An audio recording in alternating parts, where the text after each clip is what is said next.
true Fnatic composition. They have run this a million times in scrims and plenty on the competitive stage. So who will win out? The innovation As on both of those, as SKT early on, moving 4 members towards this red buff, and we could have some biffo very early on in our first group stage match.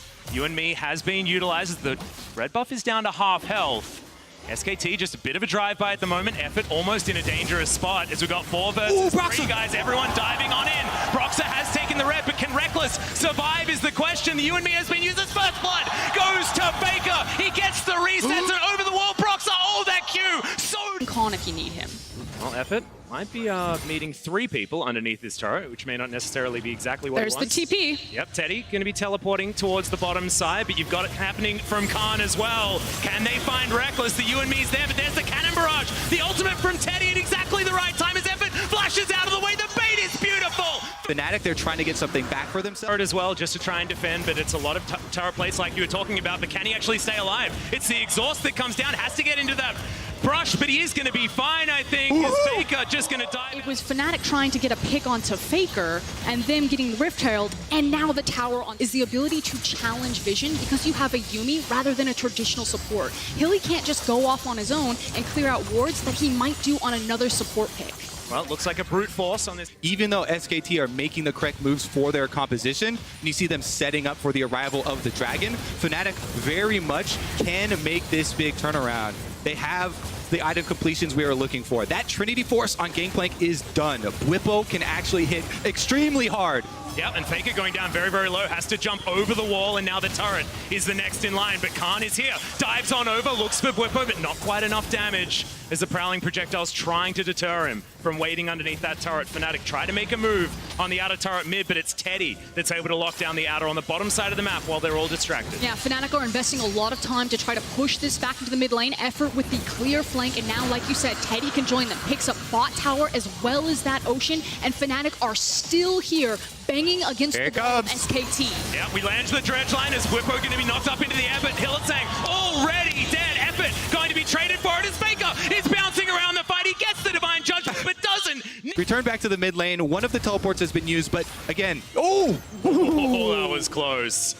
Prowling projectile only 20% slow now, so Effort not going to get caught out of position in any rough moments there either. So, bit of a reset. SKT moving down the river, trying to catch this pesky rise. Warp's going to be there, and Buster Shot would have knocked him out of that, but Nemesis is able to get out. Check out mid lane. R button, yes, we found Effort taking a lot of damage. He's got the aftershock, but that's going to wear off. He's just dead, and Teddy didn't want to use his ult on him as Khan dives on forward. We still have the Divine Judgment, but it looks like they don't even use it. Finally, it comes down, and that's 2 kills for SKT. The jump forward, the resets from Faker, as now Clit has found Nemesis, the 1v1. It's a dangerous one for the Lee Sin, but he still wants it. Oh! Outplays him, Faker, trying to chase, but he's not even on this side lane. Yep, Nemesis is still the hope for Fnatic. His teleport is ready. They're trying to delay as long as they can. Yep, Teddy's taking a fair bit of damage to start this one off as Effort throws down the depth charge once again. They're going for it. There's a heck of a lot of DPS now down onto Reckless, but he's so tanky as Effort goes down very, very low. Teddy relatively low as well, but it's still SKT that are coming out on top. Faker trying to stop the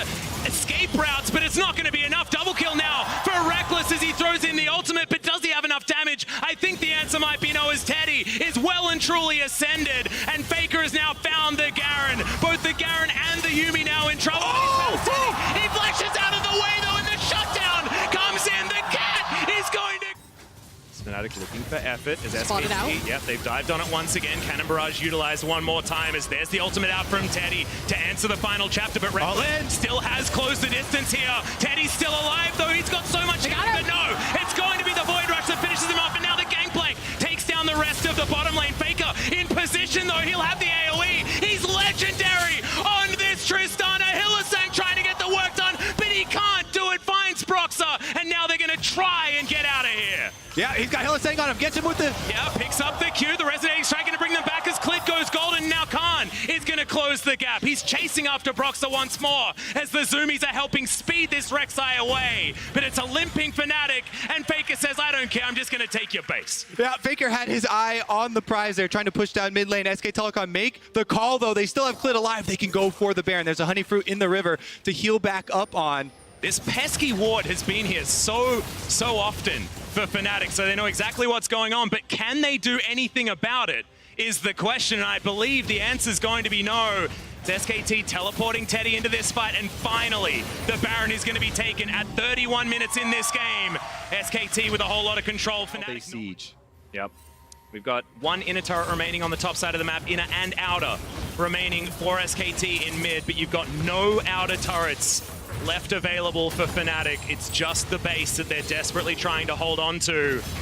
They are going to deny at least this inhibitor turret from being taken down. An aggressive Realm Warp is looking for Khan. Shuriken backflip is going to be there. He pops one of the ultimates, movement speed, as he throws down the Shroud. He should have the next ult, but the root is there from the final chapter. The rest of SKT are in the mid lane. They're going to have to trade the base for this, as boom goes the dynamite, but the base is getting destroyed as well. Cannon Barrage can't save you from that one, but at least it keeps the inhibitor alive as Nemesis has teleported in. Hylissang is there as well. Prowling projectile flash from Teddy as the barrels come down. Pwippo doesn't find it as now the SKT turnaround is in. The gangplank immediately taken off the board. The flash forward from Effort to make sure that he can get on Nemesis, but he goes golden. Can he have the AoE damage? There's so much of it as the Buster Shot onto 3 separates Reckless from the fight, and the resets now come in. It's all about Teddy's damage, and Faker launching himself forward. Clit's there. Can he find the Q? He doesn't need to. They just want to take down these inhibitors, and SKT, a beautiful turnaround team fight. And now they've got alone time with the Nexus turrets here. Broxa and Hylissang trying to fend them off.